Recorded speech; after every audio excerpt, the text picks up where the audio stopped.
এই উম্মতের নারীদের জন্যই নবী সাল্লাল্লাহু আলাইহি ওয়াসাল্লাম 4টা কাজের সুসংবাদ দিয়েছেন। 4টা কাজ করতে পারলেই জান্নাতের যে কোনো দরজা দিয়ে ইচ্ছা তারা প্রবেশ করতে পারবে। বাসায় গিয়ে এই হাদিসটা শুনিয়ে দিয়েন। 1 নাম্বার, তারা যদি 5 ওয়াক্ত নামাজ পড়তে পারে, 5 ওয়াক্ত নামাজ টাইম টু টাইম পড়তে পারে। 2 নাম্বার, তারা যদি রমজান মাসে সওম রাখতে পারে। 3 নাম্বার, তারা যদি লজ্জাস্থানের হেফাজত করতে পারে, মানে পর্দা করতে পারে। এখানে আমি খাস পর্দা বোঝাচ্ছি, ডিজিটাল পর্দা বোঝাচ্ছি না, খাস পর্দা বোঝাচ্ছি। পোশাক এমন হবে না যেটা পরলে শরীরের কাঠামো বোঝা যায়, এমন পোশাক চলবে না। পোশাক এমন হবে না যেটা পরলেও বাইরে থেকে ভিতরের অঙ্গ দেখা যায়। পোশাক এমন হবে না যেটা অমুসলিমদের সাথে সাদৃশ্য আছে। আর পোশাক এমন হবে না যেটা পুরুষদের পোশাক।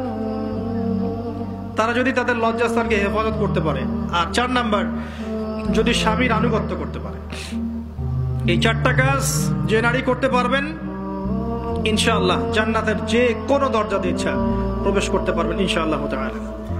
আমরা পারিবারিক ক্ষেত্রে স্বামীদেরকে অনুরোধ করব, আমাদের অনেক দোষ আছে। স্বামী ভাই পিতাদেরকে অনুরোধ করব যে মেয়েদেরকে ছোটবেলা থেকে পড়াশোনা শিখান। কন্যা সন্তান হলে মুখটা কালো করার দরকার নাই। তারা আমাদের বোঝা নয়, বরং তারাই দেখবেন ওমর, খালিদ, ওসমান, আলীর মতো সন্তান জন্ম দেবে ইনশাআল্লাহ আযজা ওয়া জাল্লা। তাদের গর্ভ থেকেই সন্তান জন্ম হবে ইনশাআল্লাহ। সন্তান মেয়ে হলে মুখটা কালো করার প্রয়োজন নেই। আমরা ওদেরকে দিন শিক্ষা দিব, উপযুক্ত পরিবেশ দিব, নিরাপত্তা দিব, নিরাপদ পরিবেশে দিন শেখার ব্যবস্থা করব। এটা আমাদের উপর দায়িত্ব।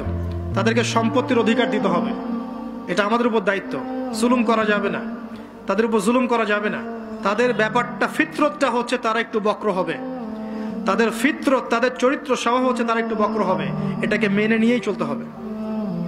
ফিতরত এটা ওদের, তারা বক্র হবে।